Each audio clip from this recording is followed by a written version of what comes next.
নারী সুরক্ষার প্রশ্নে যারা নির্বাচনের আগে জিরো টলারেন্স নীতি,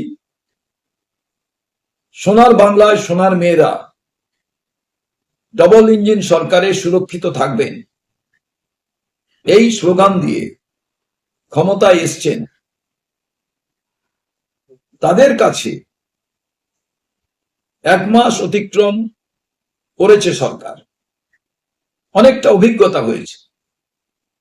তারপরেও বারুইপুরে সূর্যরহাট অঞ্চলের 11 বছরের বাচ্চা মেয়ের ওপরে যেভাবে পাশবিক অত্যাচার, ধর্ষণ এবং খুন করে দিয়ে যে বর্বর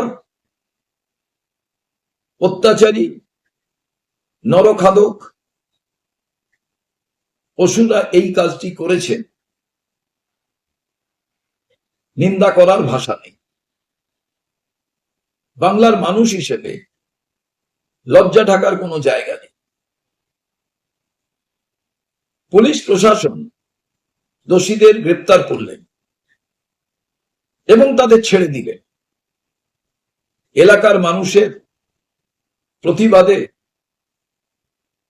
এবং লাগাতার তাদের আন্দোলনে আবার পুলিশ প্রশাসন গ্রেপ্তার করতে বাধ্য হয়েছে।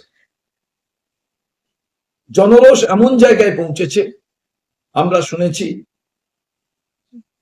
যে একজনকে পিটিয়ে মেরে ফেলা হয়েছে। সেটা যদি সত্যি হয়, আইন শৃঙ্খলার প্রশ্ন, এখানকার প্রশাসনের আধিকারিক, তাদের ভূমিকা নিয়ে প্রশ্ন জাগে। নতুন সরকার হওয়ার পর কেন এই ঘটনা ঘটবে? তার মানে এটা কি প্রমাণ করে যে ডবল ইঞ্জিন সরকার মানে সেই হাতরস, উন্নাও এগুলোই মনে করিয়ে দেয় এবং তারই এটি একটি দৃষ্টান্ত। আগের সরকারের সময় একদম ছোট্ট শিশু থেকে বয়স্কা কেউ এই অত্যাচারের শিকার থেকে বাদ যায়। তাই মানুষ ভেবেছিলেন নতুন সরকার এসছে। কিন্তু যে দুর্ভাগ্যজনক ঘটনা, হৃদয় বিদারক ঘটনা, বারুইপুরের ঘটনা থেকে মানুষ উপলব্ধি করলে নতুন সরকারের কাছে আজকে সব থেকে বড় প্রশ্ন এসে দাঁড়াবে, আপনাদের